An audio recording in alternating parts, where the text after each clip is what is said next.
So he wants shark teeth, and he wants one with an eye, a brown eye.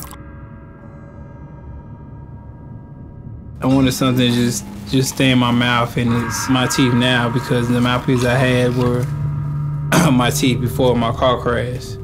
I think my last 4 fights, my mouthpiece came out. So the Ugas fight, I had a partial in my mouth that I had to glue in like every day. The 6th round, he hit me when my mouthpiece came out.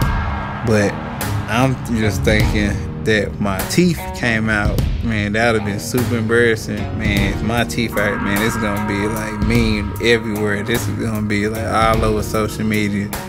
I wasn't even worried about getting knocked out. I was just like, I gotta find my teeth. We unpack. We unpack. We unpack. Coming to you live, Boxingego unpack. Yeah. We unpack. We unpack. We unpack. Coming to you live. Hey, stop that cat. Free Smoke Jr. Errol Spence gets a brand new custom mouthpiece. Getting ready for the Terence Crawford fight. What up, Fight World? It's your boy Ego, and I'm back with some more boxing. Now, the edit I put together for you guys at the beginning was Errol Spence, and he was discussing getting a mouthpiece. He had said that basically his mouthpiece had fell out multiple times in his last several fights. Reason being, he says that he got new teeth after his car wreck, obviously, and I guess the mouthpieces he was using for like fights like Danny Garcia and Ugas, they weren't custom fitted to his new teeth. So it was probably loose, and you know, it's not form fitting. You have to, if you have a mouthpiece, it's like going to the local sports store. I know they don't have many because of like Amazon and a lot of brick and mortars are going away, but we used to have places like Big Five and Sport Chalet and different places where you can get sporting goods. You know, Dick's Sporting Goods may have stuff like this, but typically a lot of sporting stores that have like Sports Authority and these different stores that have batting and baseball gear, they might have mouthpieces. Or if they have like boxing gloves and wraps and things like that and heavy bags, if they sell that type of stuff, they might have mouthpieces. But the thing with those mouthpieces are they're not custom fit. You gotta like boil them and then like try to mold them to your teeth, but it's not the same as going to a professional who specializes in molding and making them.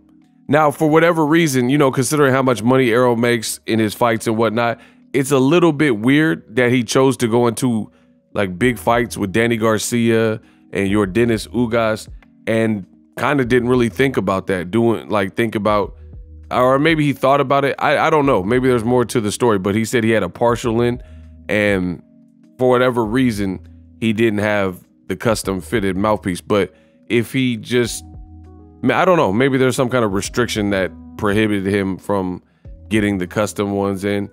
But for whatever reason, he chose to fight in that condition. We all seen it in the Yordenis Ugas fight. Talented fighter from Cuba who had just beaten Manny Pacquiao from General Santos City. I want to, it's up to my promoter, Porty Bye Bye, I believe.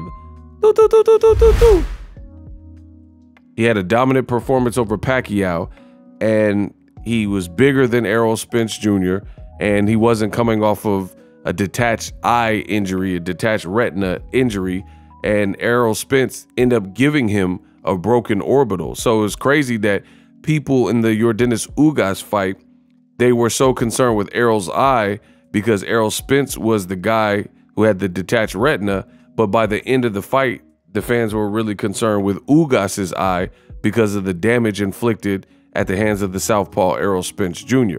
But in that fight, you guys heard at the beginning, Errol Spence, he finally breaks it down and explains what went on in that 6th round. There's been a big to-do made about what happened, what transpired, was he badly hurt, how badly was he hurt, was he rocked, and he broke it down. So from his standpoint, and I've heard him say this one other time, I think he did a an interview with his girl on his girl's podcast. So you guys check that out and you will see that video as well.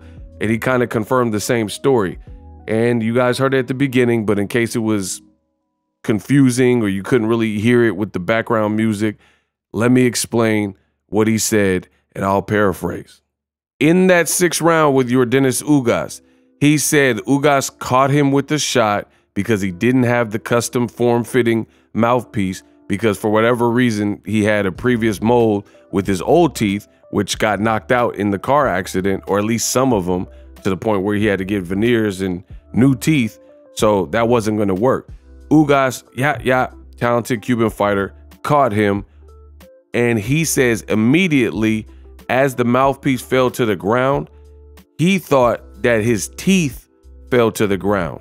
And he said he had a partial in his mouth, and he was just thinking in his head, oh gosh, this is gonna be embarrassing if my teeth just got knocked out.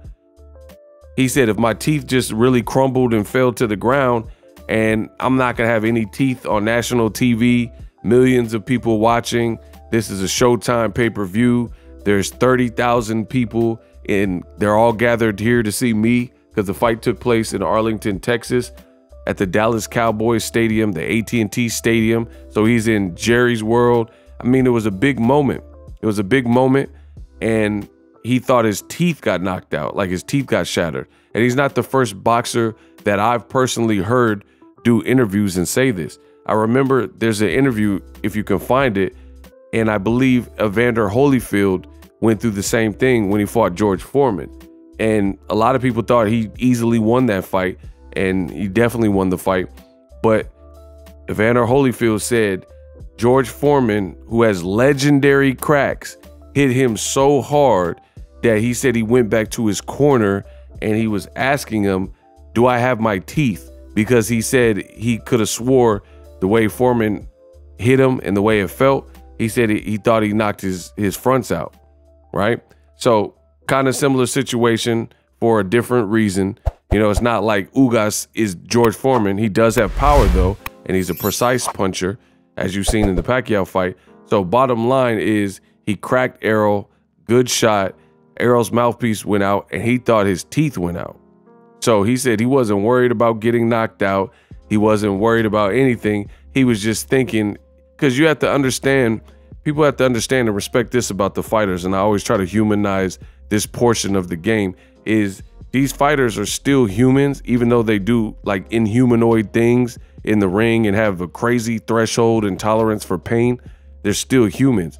So Errol Spence said he wasn't even worried about getting knocked out in that moment.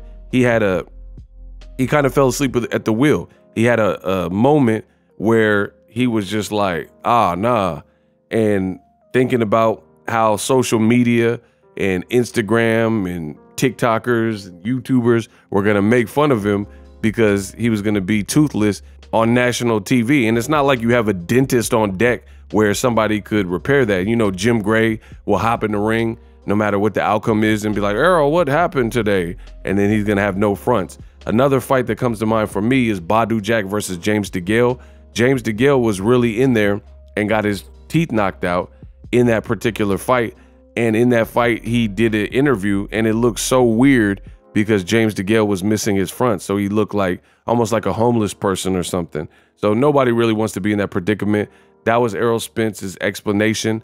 He said he wasn't really hurt. He said he wasn't really like badly rocked and stuff that people made it out to be. He was just embarrassed because he thought he was about to become a viral meme for being that dude from DeSoto, Texas that got his teeth shattered and knocked out. And he said he licked and like was able to like sense, like use his tongue or whatever, pause, to see that his teeth were still there. And he said once he realized his teeth were still in, because all this is happening in a split second, he said once he realized his teeth were still in, he proceeded to get to work and he started smiling.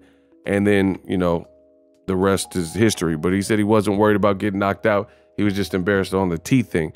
Different people feel different ways. I'm not even going to argue.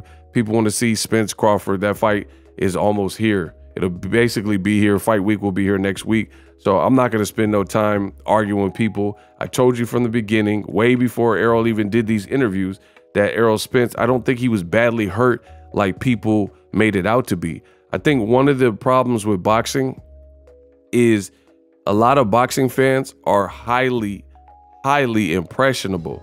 So they go off of whatever the commentators are saying, and they listen to like bogus stuff. If the commentators happen to be really off and their reads and their takes are off, that's the information you're consuming instead of thinking for yourself. Me, I've always been a deep thinker and a critical thinker. I'm able to analyze things independently, and I don't need validation. But I remember on that Ugas telecast with Errol Spence and Ugas, Showtime commentators kept saying he was badly hurt. And I think a lot of people kind of just ran with that. But I told you, I don't think, unless he's Wolverine, I don't think he's as badly hurt as people are making out to be. I mean, granted, Ugas got some nice free swings in. I'm not saying it felt great, but people act like he was doing the stanky leg and whatnot. But if you watch that round, he went on and started teeing off and destroying Ugas once that mouthpiece fiasco was situated. Now, the other thing is, since we're talking about the mouthpiece, I've seen the Bud Buddies, and they somehow believe that this is going to happen again, and, you know, lightning is going to strike twice in the same spot, and Terence Crawford is going to get some free swings on Errol Spence because of a mouthpiece fiasco. Listen, if you go into a fight expecting the worst version of your opponent, or you've seen a past mistake that they've only made kind of really in that fight to that extreme, and you're expecting that lottery scratcher win, you know, take off on him and home run, hit him like Ugas did, I think that's a stupid play. I think it's a stupid play to expect another random blooper, because you would negate the ability for Errol Spence to have learned from that whole situation. And it sounds like, which leads me to this video, it sounds like he has. Errol Spence has now got a custom fit mouthpiece, which you guys heard, and the mouthpiece maker says he wants an eyeball and shark's teeth. So he's really embracing the big fish. He obviously uses the shark emoji, kind of like Jaws, the Meg, and he's been doing that with the big fish. I'm the biggest, you know, it's my ocean, that kind of thing. But now he's embraced the other nickname that people have bestowed upon him, which is the eye snatcher, the eye collector, the eye gouger, whatever people are calling him. He's definitely embracing it, because he's been known to take fighters' eyes where their eyes get all beat up in the fight from the southpaw jab and the lefts and the rights and the combination punches from the man from Dallas, DeSoto, Texas, right? So I like it. I like the whole eye snatcher. I mean, you can't deny it until otherwise proven. That's been his MO. He's making guys' faces look like Rocky Dennis and disfigured by the end of the fight. And he's really embracing that. I love Errol Spence and Derek James's energy leading into the fight, from the shark knocking at the door with the strap season shirt. I think that's dope. All of his merch has been dope. He has a dope photographer and videographer in camp with him. He got a nutritionist. Looks like he's making his cut healthy, so he should make weight on the scale. And I'm just looking forward to a good fight. But I'm really digging Errol Spence's energy leading up to this fight. Now, the difference between an Errol Spence and a Terence Crawford for me is Errol Spence doesn't seem so like trying to be tough to the point where he's not ashamed to be vulnerable. Like, he has the car crash, the drunk driving. He candidly has talked about it on podcasts, said he was wilding, said he was partying, he was wilding, drinking, blah, blah, blah. And he thought he was invincible, bulletproof, and that was a reality check. So I really dig that about Errol Spence, because that shows to me a true man, and that's really kind of a true alpha. You have to be able to laugh at life. You have to be able to correct your mistakes, etc. And Errol Spence doesn't try to, you know, just come across like Superman all the time. And he's definitely not afraid to be vulnerable. He's telling you, man, I wasn't even thinking about getting knocked out. I thought I was going to be memed for missing teeth in the Ugas fight because I thought he knocked my teeth out. And he's laughing on the interview, right? Versus like Terence Crawford, he always seems like kind of uptight. Oh, people hating on my resume, and you guys are haters, and you guys don't understand boxing. He just seems like he's a bit more uptight, and he's constantly like on the defense. Versus Errol is seemingly not having a problem with the joke being on him, or feeling vulnerable in the moment, talking about some of his past demons or past mistakes or issues cutting weight because he said he was ballooning up in weight with fights. I just like how candid he is because that's life.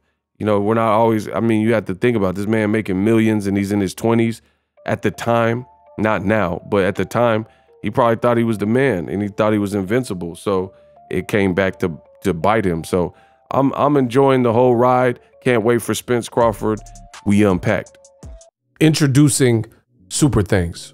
Right here on the official Boxingego YouTube. Super Thanks allows you, the viewers, to show a little bit of extra gratitude, which enables me as a full-time content creator to push out the content you need in the world of boxing. Underneath all the videos, you will see a heart with the $sign in it. You can enter any amount that you find suitable as a super thanks. A brand new interactive and colorful way to get your comments highlighted and noticed by not only myself, but other people on the YouTube platform. Super thanks, a unique and cool way to show and applaud us full-time content creators. Hopefully you guys enjoy the content. Super thanks. The future is now. The Hibernation 5s by Kenichi Bear. Hybrid gaming and lifestyle headphones. Out of the box, you can connect to any console or PC. Bluetooth ready with a low latency USB adapter, color RGB, and extreme bass mode. The Hibernation 5s adjust to you. Whether you need a gaming, travel, gym, or lifestyle headphones, the Hibernations got you covered. The new Hibernation 5s, link in the description. Customize the way you hear the world. Welcome to the nation. Are you tired of your YouTube videos not getting any views? Well, consider TubeBuddy. I've used TubeBuddy for years to scale up my YouTube channel. Now we're sitting over 200,000 subscribers. TubeBuddy is a browser extension that offers a ton of built-in productivity and time-saving services to take your channel to the next level. Use my link in the description to get started with TubeBuddy and level up your channel faster. We working.